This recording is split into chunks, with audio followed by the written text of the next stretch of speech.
Hello and welcome to the Comic Cave. I'm Ramsey, aka Captain Away, and today we're looking at the 2024 series, Marvel Zombies: Dawn of Decay.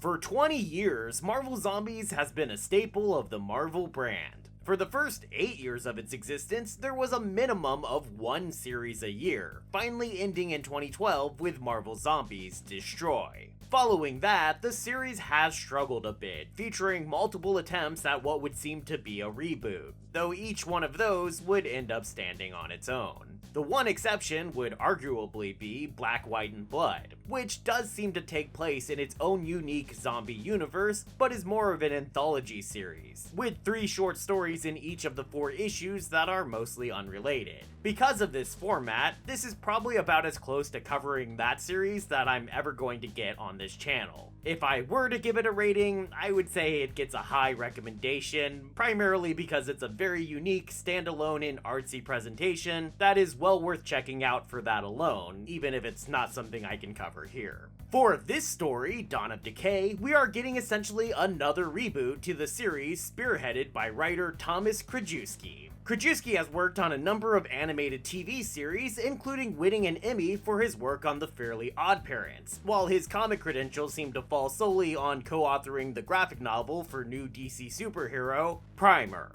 Art for this series will be done by Jason Murr, whose comic book credentials seem to mostly fall on Marvel's Infinity series, the digital-only comics that are meant to be scrolled through, available on the Marvel Unlimited app. Our only Marvel Zombies alums are colorist Rachelle Rosenberg and letterer Travis Lanham, both returning from both the one-shot Marvel Zombie and MZ Resurrection, which is my personal favorite MZ series. For this series, we're once again trying something a bit different. With it being 2024, it seems we've drawn a little influence from the MCU this time around, focusing the series on now popular Guardians of the Galaxy characters, Rocket and Groot, with the main Avengers as really the only other characters showing up at all. So let's see if this creative team is set and ready to breathe new life into this series, or if it's just another shambling corpse by now as we take this away.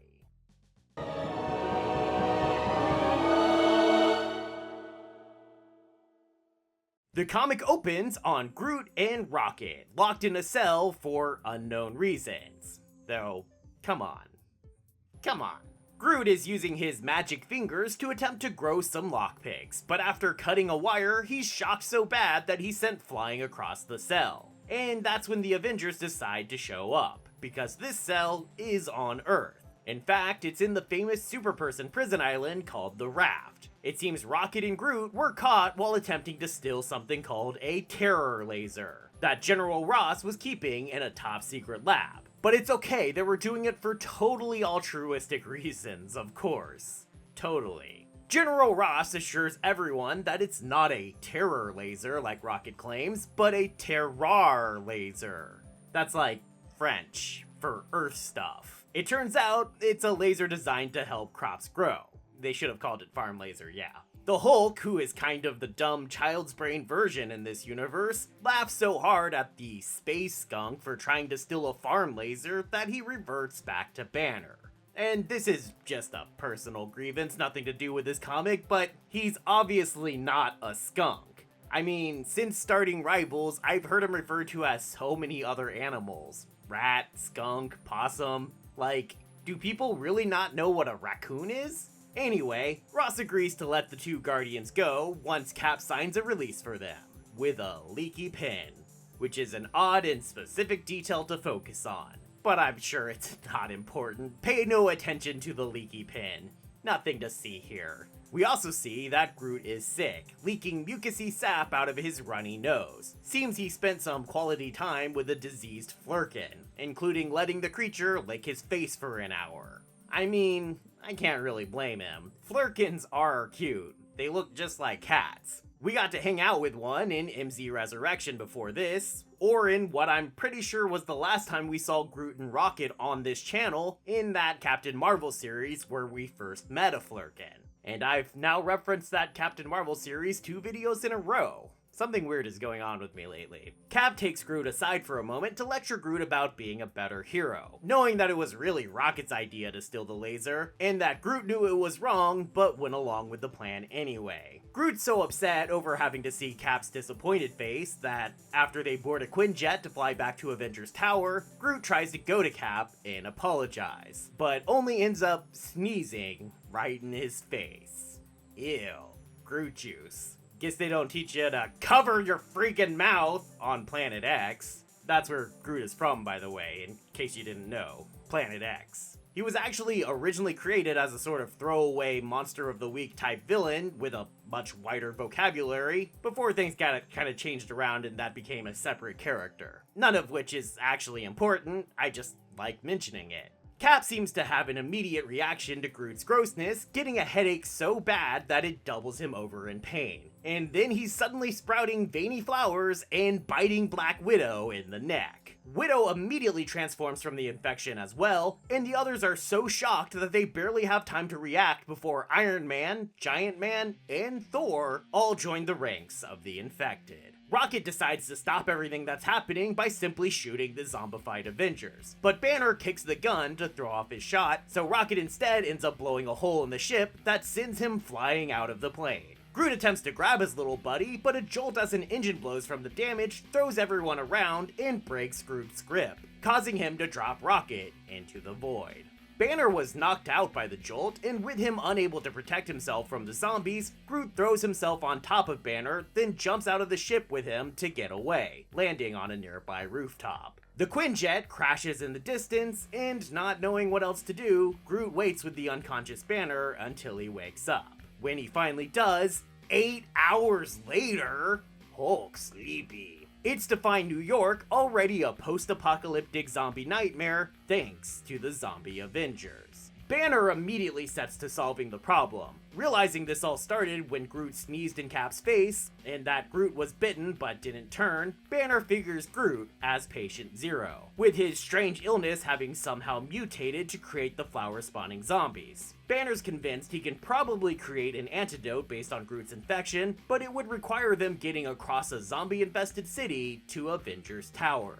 Knowing it's much too unsafe for Banner to make it, Bruce decides he needs Hulk's invincibility to prevent him from getting infected. But this means Groot is going to have to find some way to wrangle Hulk across an entire city to reach their destination. Which is about as difficult as it seems like it would be, especially considering that Hulk can't speak Groot like Banner apparently can, and is also not interested in going to Avengers Tower, because that's where Nerdy Banner does Nerdy Banner things.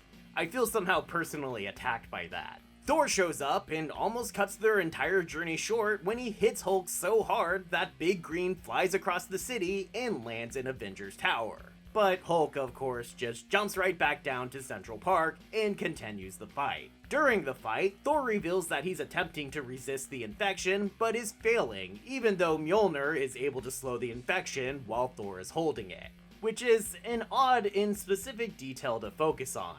But I'm sure it's not important. Pay no attention to the lightning cure. Nothing to see here. To bring an end to the fight, Groot pins Thor under some tanks that, I guess, are in the city because the army had already been rolled out to deal with the infection. Which seems like some fast response time, but I mean, it's a Marvel New York, so they're kinda used to this kind of thing, I guess. Groot's quick thinking separates Thor from Mjolnir long enough for the infection to finally overtake him, causing him to lose his connection to the hammer, and it falls uselessly into the bay. Hulk's not ready to end the fight though, prepared to stab Thor through and kill him. To prevent that outcome, Groot chokes Hulk until he falls unconscious, which works for some reason. Probably not the safest option there, but okay. Don't try this at home, kids. With Hulk now Banner again, Groot can attempt to just carry him across the city. Only, Groot gets immediately distracted from his mission when he hears someone calling for help from their mommy in the subway. Determined to be the hero like Cap had wanted, Groot braves going down into the underground to look for the child. Only to find that it's just some stupid talking baby doll whose biggest threat is that adorable little rat that just wants to be friends. What a good little rat. So floof. As luck would have it, right then, a train full of zombies arrives at the station. Well, crashes into the station, and the passengers burst out and converge on the sleeping Banner. To keep Banner from becoming zombie food, Groot reaches out and slaps Bruce, waking him up straight into Hulk form. I get it, Hulk. I'm pretty grumpy when I first wake up too.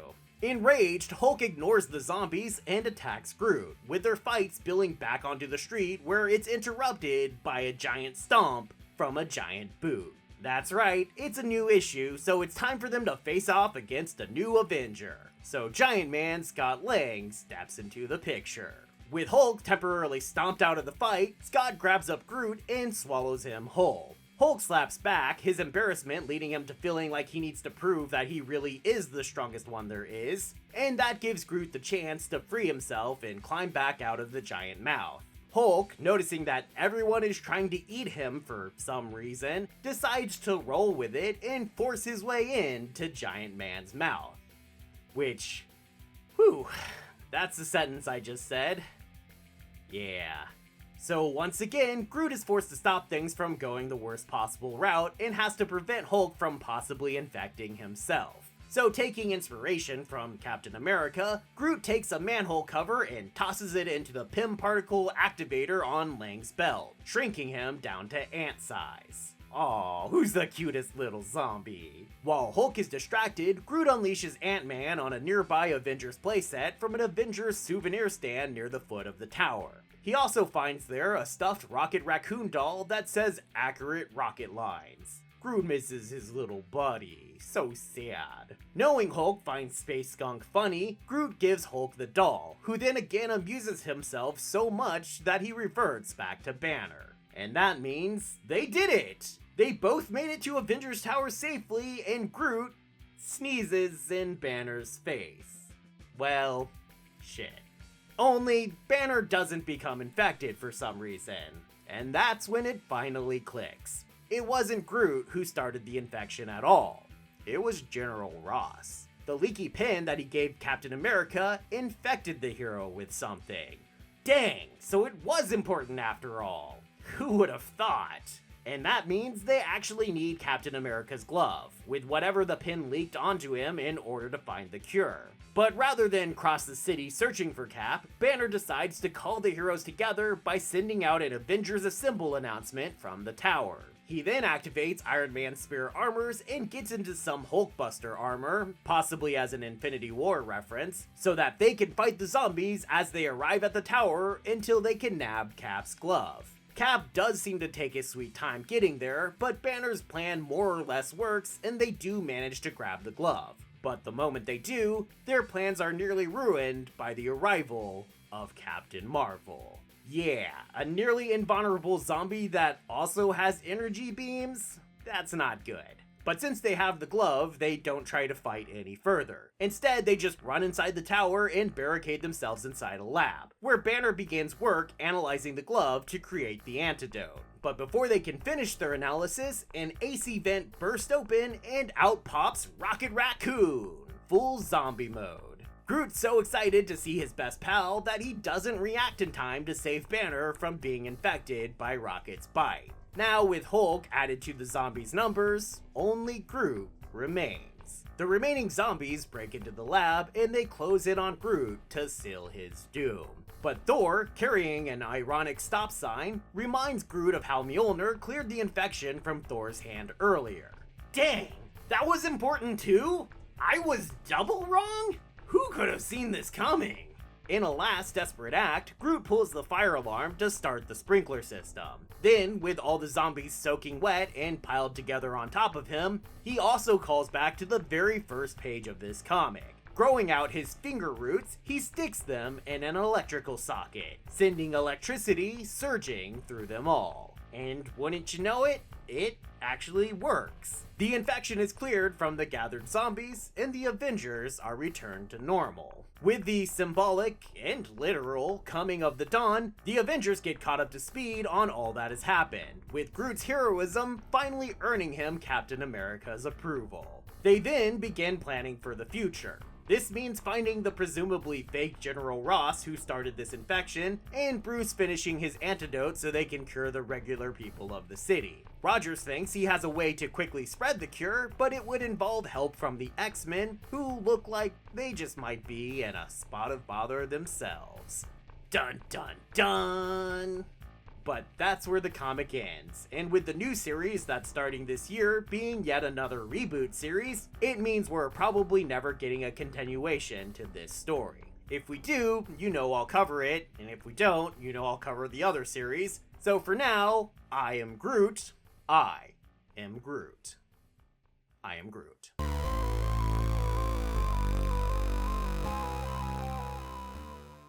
As I mentioned when I covered Marvel Zombies Destroy, it really feels like Marvel is trying to do something notably different with every zombie story that they do, which is a good thing. And that feels especially true here, though maybe not for the reasons you might expect. All the other Marvel Zombie stories really embrace the horror and the gore, to sometimes pretty extreme levels. The absolutely not made for kids, I'm risking getting these videos demonetized kind of levels. And that focus is often emphasized by dark and dreary art, like how the zombies were half shadow most of the time in the first series. In contrast, this is more like the Saturday morning cartoon version of Marvel Zombies. The art is so clean, bright, and colorful that it dilutes even the scariest moments into pretty easily digestible morsels. It's also super interesting having a comic from the post-COVID period focusing so much on reducing damage during a pandemic. Groot, knowing there's a possibility of a cure, spends most of his time trying to prevent the willfully ignorant and belligerent Hulk, who can't understand him, from causing more damage. I think this is the only Marvel Zombies comic to feature a literal body count of 0,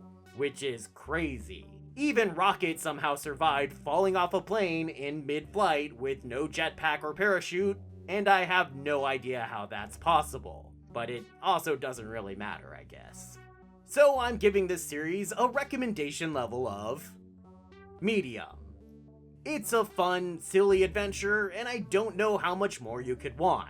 Sure, it's not the R-rated gore fest you've probably come to expect from Marvel Zombies, but once again, that just helps it stand out as interesting and unique from the rest of the series.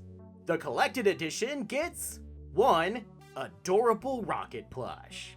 I need me one of those. So yes, we're definitely saying that's a good thing. Because this is honestly one of the better collections in the MZ series, even if it's only 4 issues long. But it does have a large collection of variant covers, some sketch art, and a gallery of uncolored pages from issue 1 included in the back. All in all, a pretty solid, if short, collected edition. Thanks everybody for watching, and I hope you enjoyed this video. With this down, and with me probably never actually covering Black, White, and Blood, we're pretty much done with the actual Marvel Zombies series. Yay! That means next October, I can probably cover Deceased and maybe some other horror-themed comics, which will be a nice change of pace. This has been fun, but I'm honestly pretty tired of Marvel Zombies by now. I'll be getting back to some New 52 hopefully, and then in December/January I tend to cover some X-Men stories, so if you did enjoy this video and you're hungry for more, then be sure to like and subscribe and comment and all those things so you can help the channel out, and so you can help yourself to be sure to be here next time, and I hope to see you then, right here in the Comic Cave.